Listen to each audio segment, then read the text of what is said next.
The Danish philosopher Soren Kierkegaard was considered to be the first existentialist. His focus was on what existence means to an individual. His concerns were developed by Martin Heidegger, a German philosopher and student of Edmund Husserl. Edmund Husserl was a leading philosopher of phenomenology. Phenomenology studies how the external world is perceived and experienced by human subjects. Husserl's interest was in individual experience, or what we call subjectivity. Subjectivity is the thoughts of the individual shaped by their own internal ideas rather than by external influences. For Heidegger, it prompted an interest in the nature of being, what it means to exist, and how the individual defines this. In Heidegger's famous work Being and Time, he argues that the experience of human beings, what he calls design, is dominated by facticity, the way in which individuals find themselves in relationships that define for them the nature of the world. It is this experience that forms or constitutes being. It is through engagement with the world that we come to define ourselves. At the same time, the nature of this world is full of problems, distractions, and diversions. It takes us away from our authentic self as we become caught up in our everyday life. The result of this awareness is a depressing state for an individual. The experience results in an unavoidable emptiness and an increasing awareness towards his or her own death.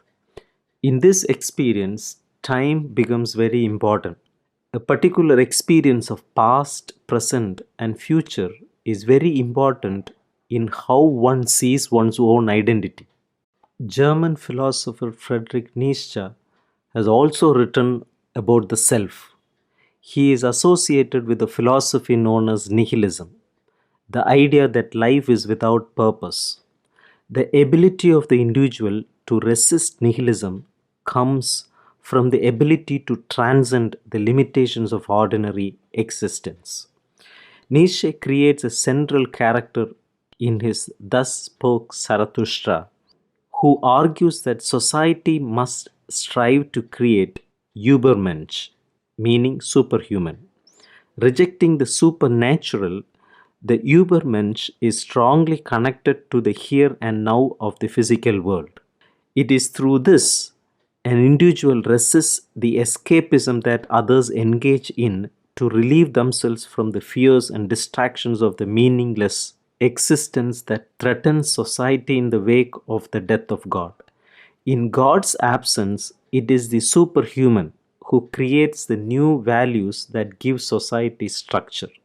For existentialists, the superhuman represents the ability and possibility of absolute freedom.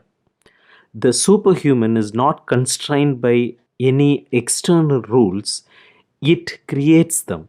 It is a creative and expressive free self at the height of human capabilities. The questions existentialism asks of how to be true to oneself and uncover authentic being in the wake of nihilistic existence are those taken up by French philosophers Jean Paul Sartre and Simone de Beauvoir. Sartre, a Marxist philosopher, was concerned with how conformity limits human freedom and how one might break out of these structures to fully develop one's humanity. De Beauvoir, meanwhile, fused existentialist thinking with feminist philosophy. Her classic feminist text, The Second Sex, is driven by existentialist ideas concerning freedom and the ways in which patriarchy limits women's abilities to express themselves. In this way, her work illustrates the political implications of existentialism for marginalized identities. Both these thinkers were particularly concerned for the expression of identity to be authentic. To be authentic is an idea we are familiar with, in that it has passed into common usage. If we are authentic, we are being our true self rather than performing an identity. For existentialists, the idea of authenticity means to be true to one's internal sense of self in how one behaves.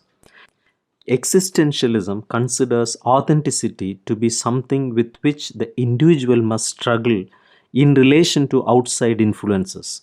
These external pressures encourage the individual to behave in ways that are not in accordance with oneself.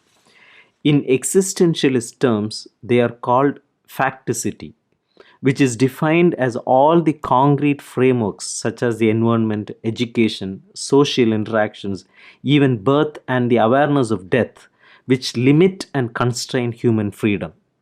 In this, there is implicitly an ethical relation. Not being true to oneself represents dishonesty. Both Sartre and Debova refer to this dishonesty as being bad faith.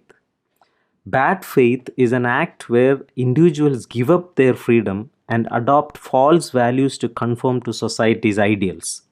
When one acts in bad faith, one denies one's freedom. In this moment, one is simultaneously both aware of one's freedom and yet not aware of one's freedom. This reflects the fact that each individual has two states of consciousness: a reflective consciousness that examines events after they have happened, and a pre reflective consciousness that exists in the moment of the event. This idea of the reflective consciousness is useful when we consider literature. Both first person fictional narrative and memoir engage the reader in a process of attempting to ascertain the authenticity of a self that is witnessed in a space of reflective consciousness. Both types of narrative may attempt to capture the pre reflective consciousness, the moment in which events take place. In the majority of fictional narratives, the pre reflective is always filtered through the reflective through a past tense that recounts events after they have happened. The free direct discourse of interior monologue associated with modernist literature can be seen as an attempt to represent the pre reflective consciousness and to capture the moment of an event. In contrast, memoir is always reflective.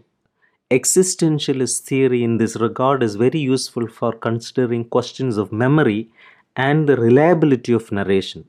What it means to be conscious of oneself is a temporal process that is affected not just by the moment of an event, but by the moment of the consciousness of that event.